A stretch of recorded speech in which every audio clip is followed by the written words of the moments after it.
So, the subject of this chapter, the Supreme Lord is equal.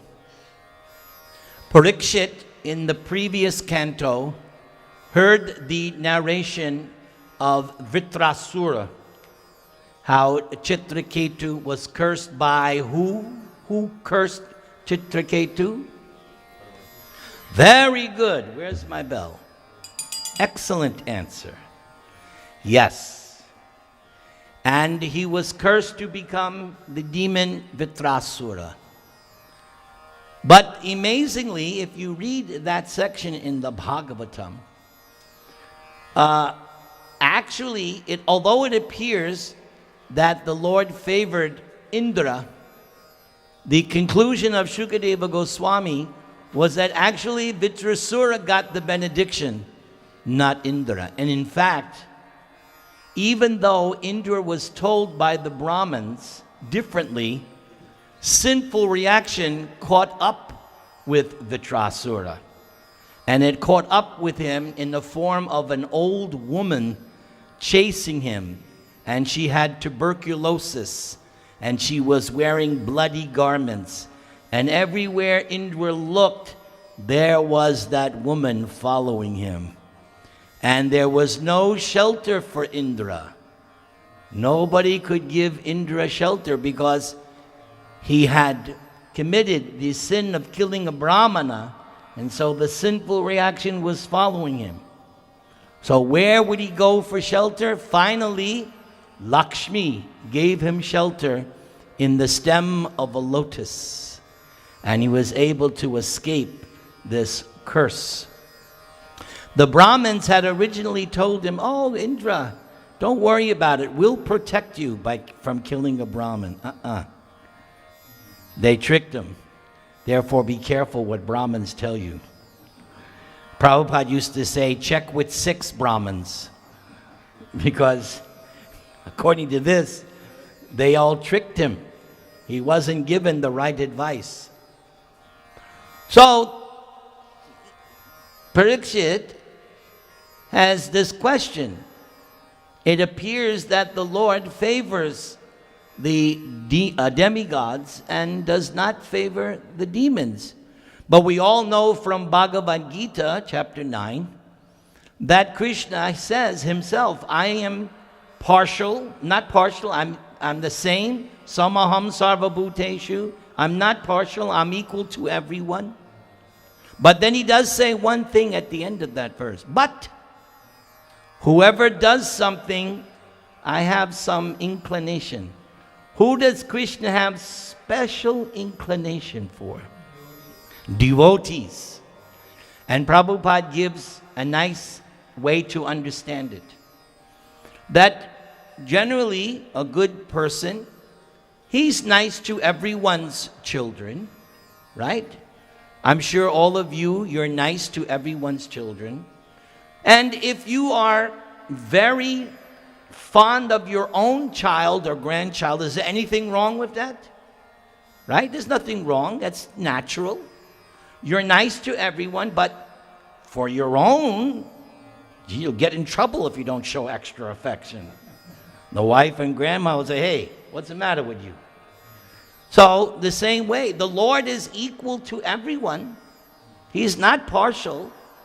But he says, but if you render him service, then he's inclined. Same way in the material world. A mother may have many children. In the past, many people had big families. So the mother loves all the children, but there may be one child that is always seeking extra special attention. So the mother naturally, because that child is always coming, the mother naturally is going to give her attention to that child. Mostly to that generation. I don't know why. That's the fact, huh? Do you have a Vedic shloka to back that up? Or is that from your... This is material. that is the Purushottam Sanhita. I'm not questioning it. Yes. I have my Nirantara Sanhita too. Everybody has their personal. Another example Prabhupada gives. Today, was the sun out? Was it shining here in Orange County? Was the sun shining? Yes?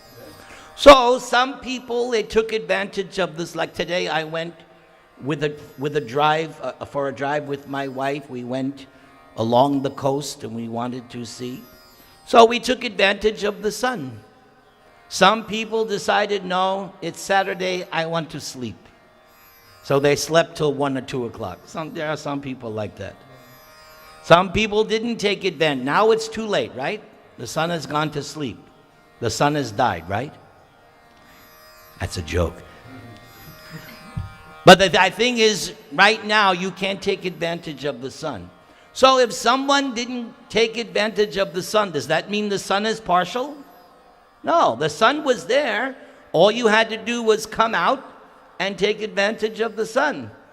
Krishna is like the sun. There is that famous shloka from the Chaitanya Charitamrita. Krishna Surya Sama. Krishna is just like the sun. So Krishna is there for everyone.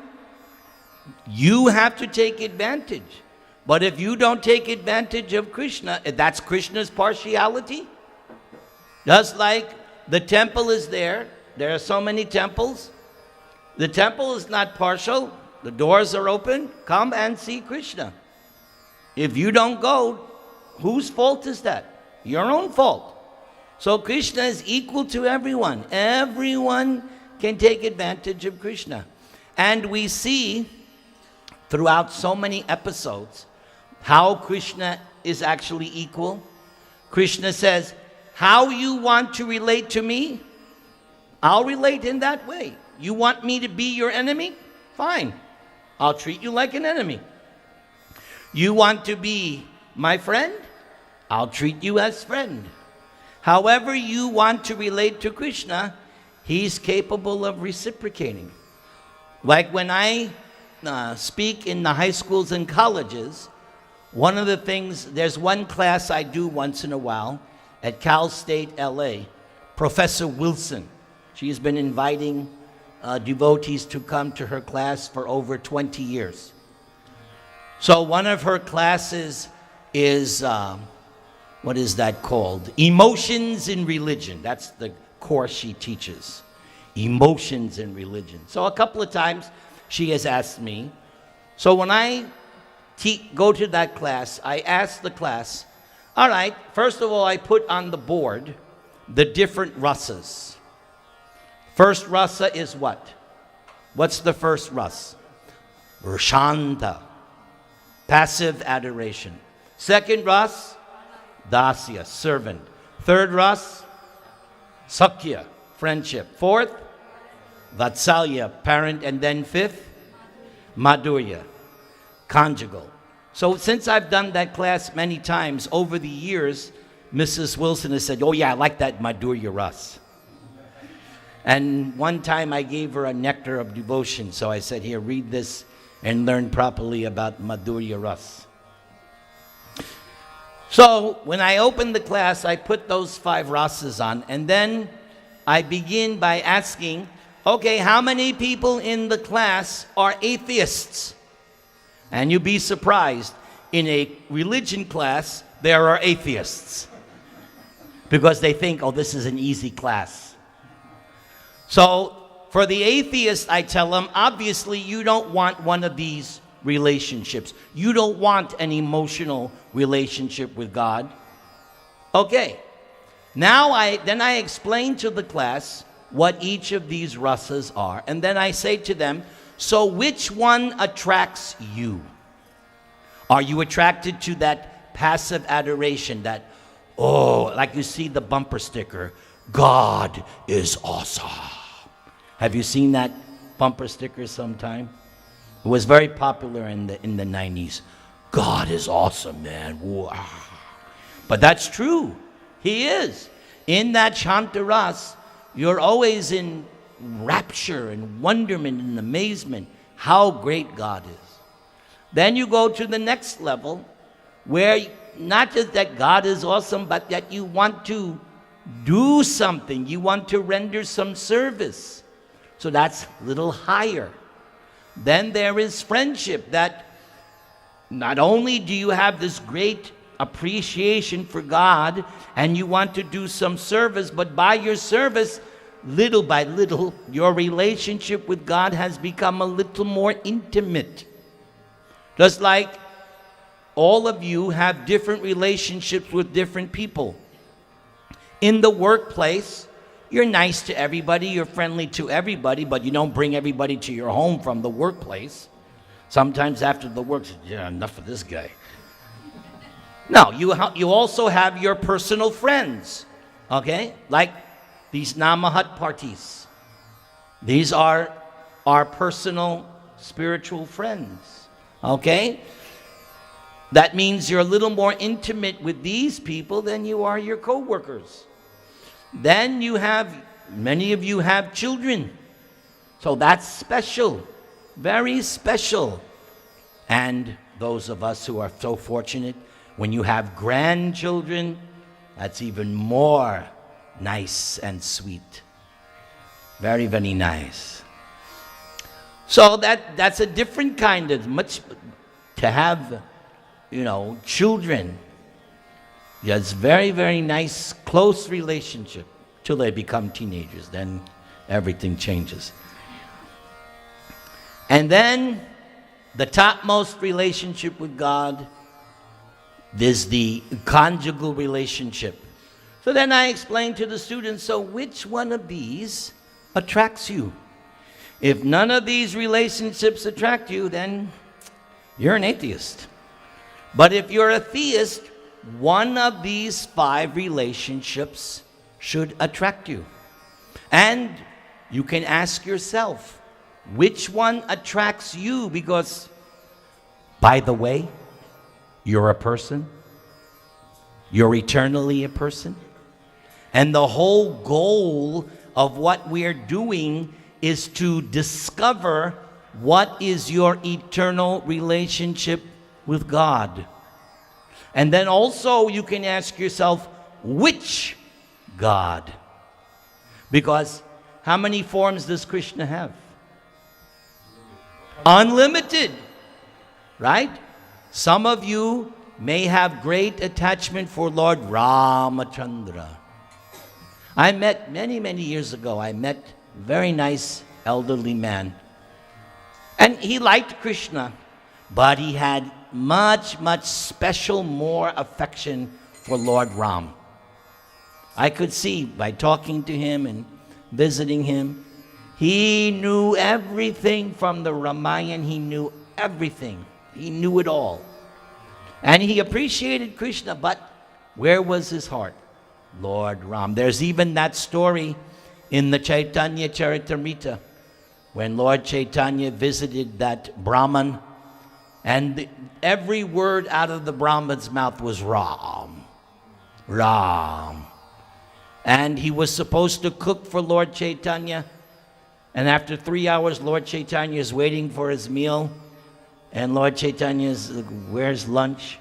And then the Brahman responds, he's actually in samadhi, and he says, oh, when Lakshman brings the food, then Sita will cook.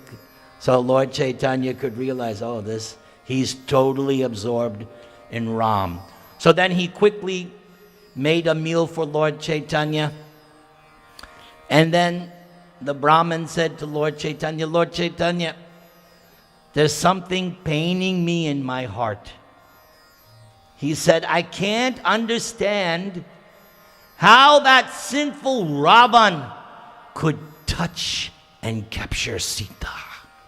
My mind, when I think about this, I'm so much in anxiety. And Lord Chaitanya said, no, do not worry. Ravan could not possibly touch Sita. He cannot even see her. But the Brahmin was not convinced. So Lord Chaitanya went traveling throughout South India, and he found a particular, I think it's the Kurma Purana. And when he went to that temple to get the Kurma Purana, he wanted to take the actual book to show to the Brahmin. And Lord Chaitanya was so powerful that the Brahmins in that temple, they made a copy of the book and gave him the original so he could show to the, just shows you how powerful Lord Chaitanya is. They gave him the actual book. So Lord Chaitanya came back to that Brahmin and said, here, it's right here in the Matsya Purana, that when Ravan came, the real Sita was taken away and protected and hidden. What did Ravan get? He got a Maya Sita. He got a material, illusory Sita, not the real Sita. As Lord Chaitanya said, Ravan, demons, they cannot even see, what to speak of touch the real Sita. So the Brahman was happy. So everybody, so you have to ask yourself, do I like that Shantaras? Do I like that servitorship? Do I like that friendship? Do I like that parental or conjugal? And then, which personality of Godhead am I attracted to? And there's a very nice sentence in one of Prabhupada's purports. How can you tell what is your original Ras? You can't go on Google and find it out. No possible. Prabhupada says that if you find yourself naturally attracted to a particular Leela or a particular incarnation, and you have natural attraction for that, that gives you an idea of what your original relationship with God is. I've just given you something that's worth trillions of dollars. But I don't take any tax. The tax is paid by Kamlesh. So think about that. What Leela, what incarnation am I spontaneously attracted? But don't tell anybody.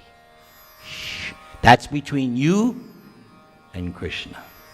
Shh. Everybody chant the Maha Mantra.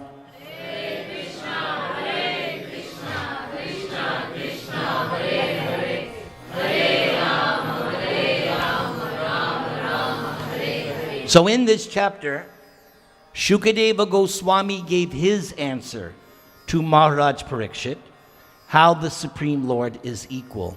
He gave the idea that actually, and he said that word, the Lord is nirguna. Remember, I had you repeat that word.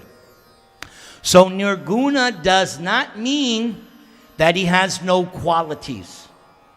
If nirguna meant that the Lord has no qualities, then we would be impersonalists. We would be Mayavadis. No, nirguna means no what kind of qualities? No, that's a big difference.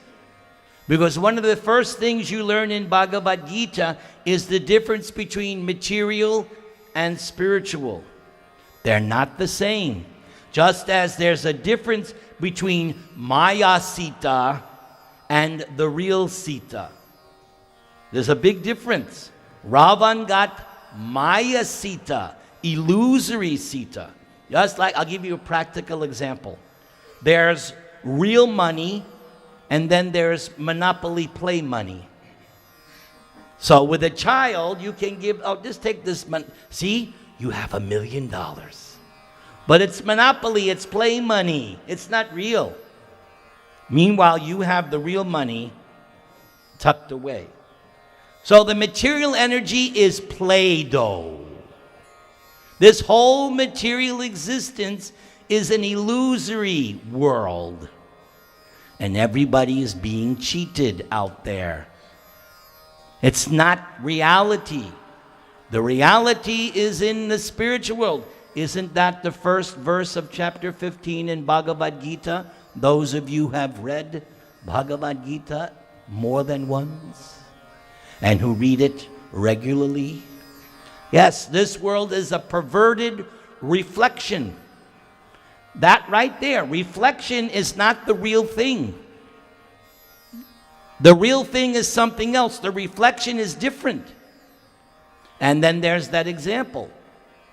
The tree on the bank of the lake. The tree is there, but the reflection in the lake, that's not real, is it? And it's upside down, is it not? The top is the bottom and the bottom is the top. The material world is that reflected tree on the lake. And the real tree, that's the spiritual world, which is where we're trying to go back to. There were there were several times in this narration where it said, first of all, one of the things, it was talking about Jai and Vijay. And it said, the question was, Yudhishthira was asking Narada, how could liberated souls again go back? That was the exact phrase. How could they again go back? Meaning, they were once here, they went back to Godhead. Otherwise, why would he say again go back? You don't use again unless something's already happened again. And then elsewhere it said back. Back also implies you were there originally. Just like maybe you heard recently the narration of Tulsi and was that Sudama? Yeah, Tulsi and Sudama, how they were in the spiritual world and Radharani cursed them and they took birth as Tulsi and Shankachud, and then the whole thing. Those of you who attended my class a couple of weeks ago, I told that story from the Puranas, how Tulsi was cursed by Radharani to come here like that.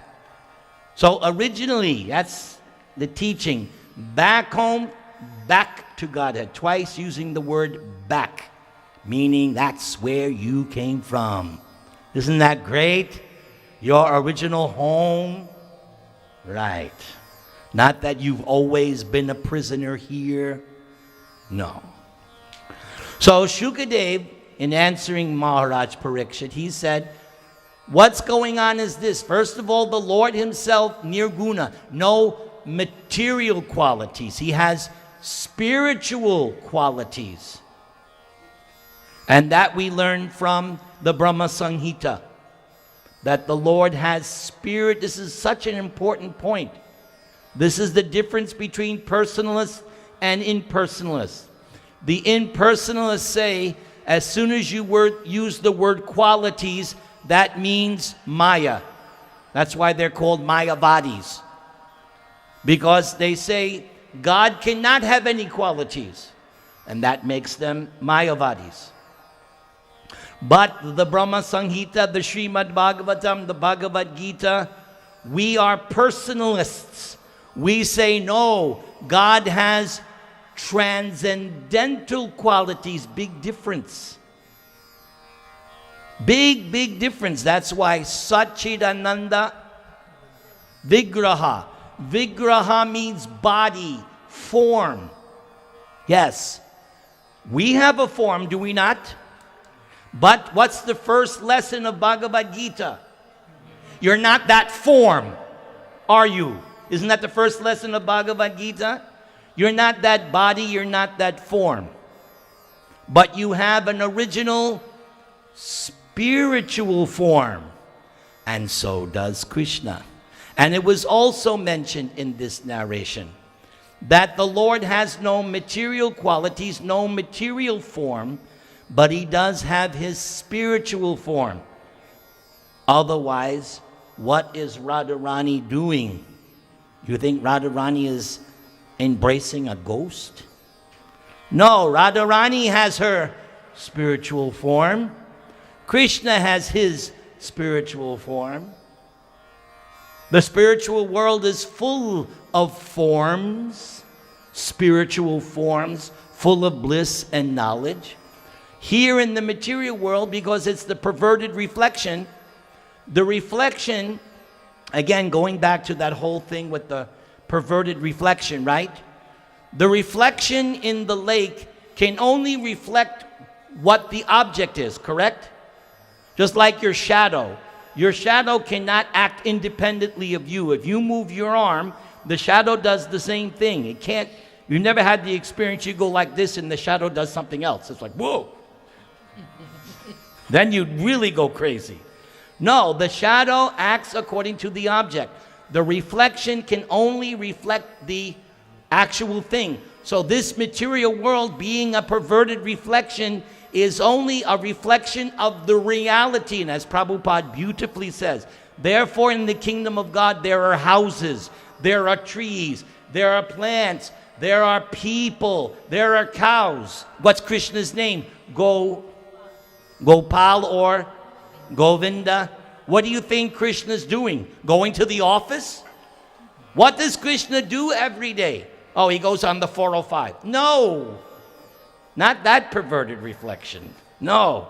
Yes, Krishna is going out every day. What's he doing?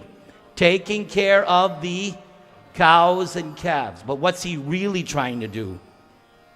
While he's taking care of the cows and calves, what's really going on? Hanky-panky with who? Ah, that's what's really going on. This taking care of the cows and calves is a pretext. All throughout the day, different things are going on between the gopis and the cowherd boys, making that rendezvous in the evening. And then when Yashoda tucks Krishna into bed, she doesn't know that there's a secret side door that Krishna has left open. So when Yashoda tucks Krishna in, she locks the door and she thinks, oh, Krishna is now tucked into bed. At the right moment, Krishna gets out of bed, sneaks out that side door. The land of Vrindavan mystically takes Krishna to the pre-designated rendezvous spot. Rasa dance begins every day in Goloka Vrindavan. Yes, every day. And some might think, oh, every day? How boring. Ask Radharani if it's boring. Ask the other gopis if it's boring. That's the difference between the material and spiritual world. Yes, we become very much disturbed by our hackneyed civilization every day. Go on the 405 or the 5. Go to the office. Deal with those stupid, less intelligent idiots. Then come home and then do this. It's like a prison life. But in the spiritual world, Krishna, the gopis, the residents of Vrindavan, every day they're working hard. They're having so much fun being with Krishna. At the end of the day, when Krishna returns with the cowherd boys and cows, and he enters this home, then everybody gets nice. They dress up, bathe, and then there's a big supper. Because in the morning, Krishna didn't eat very much breakfast. He wasn't very hungry. And he put most of his food on Madhu Mangala's plate when Yashoda wasn't looking. Because Madhu Mangala is he's my guru. As you can see, I'm just like Madhu Mangala. He loves to get food from Krishna's plate. So Krishna's not hungry in the morning. And there's a lunch or something is brought when they're out. But at night, Krishna is hungry. And there's a big supper and everybody in Vrindavan comes. It's like we're doing these programs, so it's like a big program. And then there's a darshan. Krishna is sitting and everybody comes and it's a big party. Then Yashoda comes. All right, everybody go. Well, come on. Krishna has to go to bed. Go, go, go. Get out, get out, get out. Now, of course, Meena and Kamlesh don't do that, but Yashoda does that.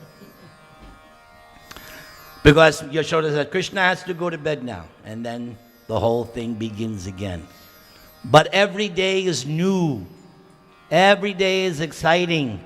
Every day is wonderful. And the whole goal of chanting Hare Krishna is to be able to enter. Prabhupada said in that one tape, the goal of this Krishna consciousness movement is to become one of those Gopi Jana. So, yes, if you follow in Prabhupada's movement, you should want to become one of those Gopi Jana and become the servant of the servant of the servant of the servant of the servant of the servant of the servant of the servant of who? Krishna, the maintainer of the gopis. That is, at least that's what I'm aspiring to be. Yes, I want to become one of those gopi jana. Prabhupada has convinced me. Yes, I don't want to become anything else. I don't want to go and take birth again in this stinking, rotten, material world. I'm finished. Been there. Done that. I don't want to come back here again. Have to go to school. What? No, I've done that. Become a teenager. Get my heart broken again. No. Have to work a stupid job for some demon. No. I want to go back home, back to Krishna, and become one of the Gopi Jana. Everybody chant the Maha Mantra, please.